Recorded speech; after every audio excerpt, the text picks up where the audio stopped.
اللہ اکبر اللہ اکبر اللہ اکبر لا الہ الا اللہ۔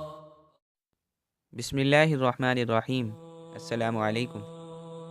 آج میں آپ کو ایک ایسے یہودی کے بارے میں بتانے جا رہا ہوں جس نے آپ صلی اللہ علیہ وسلم پر جادو کر دیا تھا۔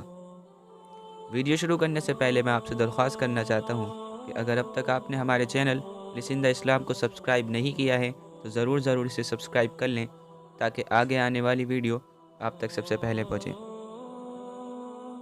اللہ تعالیٰ کی نعمتوں کا ظہور جب کسی بندے پر کثرت سے ہوتا ہے تو اس سے حسد کرنے والے اتنے ہی زیادہ ہوتے ہیں۔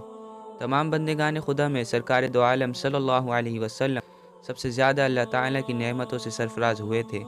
چنانچہ یہود و منافقین آپ کے خلاف بغض و عداوت کا کوئی موقع ہاتھ سے نہیں جانے دیتے اور موقع سے آپ کو جسمانی و ذہنی تکلیف پہنچانے کی کوشش کرتے تھے، لیکن اللہ تعالیٰ نے ہمیشہ آپ کو اپنے وعدے کے مطابق اس کے اثرات سے محفوظ رکھا۔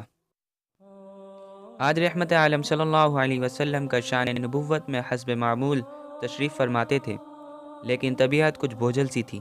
ایسا محسوس ہوتا تھا کہ آپ نے کوئی کام کیا ہے، حالانکہ آپ نے وہ کام نہیں کیا ہوتا۔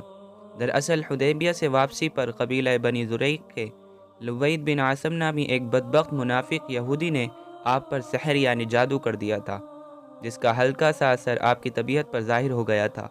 اس آزمائش سے نکلنے کے لیے آپ نے اللہ تعالیٰ سے دعا فرمائی۔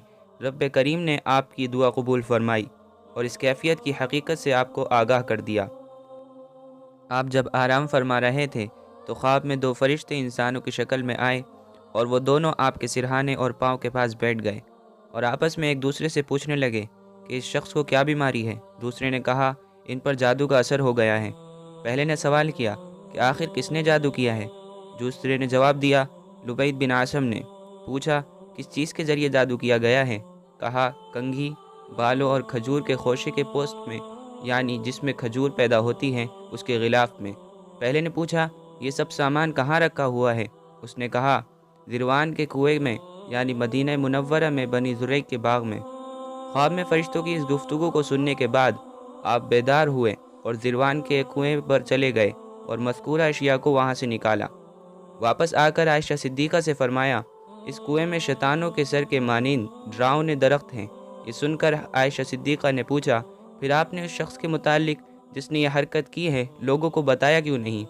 آپ صلی اللہ علیہ وسلم نے فرمایا اللہ نے مجھے شفا دی، میں نے مناسب نہیں سمجھا کہ اس کو بتا کر لوگوں میں جھگڑا کھڑا کر دوں۔ اس کے بعد اس کنویں کو جس میں سحر کا سامان دفن تھا مٹی ڈال کر بھر دیا گیا۔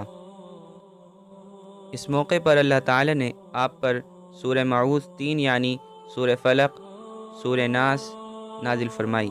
آپ صلی اللہ علیہ وسلم کنگھی میں موجود بالوں کی ہر گرہ پر ایک آیت پڑھتے اور پھر گرہ کو کھولتے، یہاں تک کہ آپ صلی اللہ علیہ وسلم پر سے سحر کا اثر ختم ہو گیا۔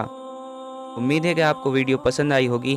اگر آپ کو ویڈیو پسند آئی تو اس کو لائک اور شیئر کریں اور میرے چینل کو ضرور سبسکرائب کریں۔ السلام علیکم۔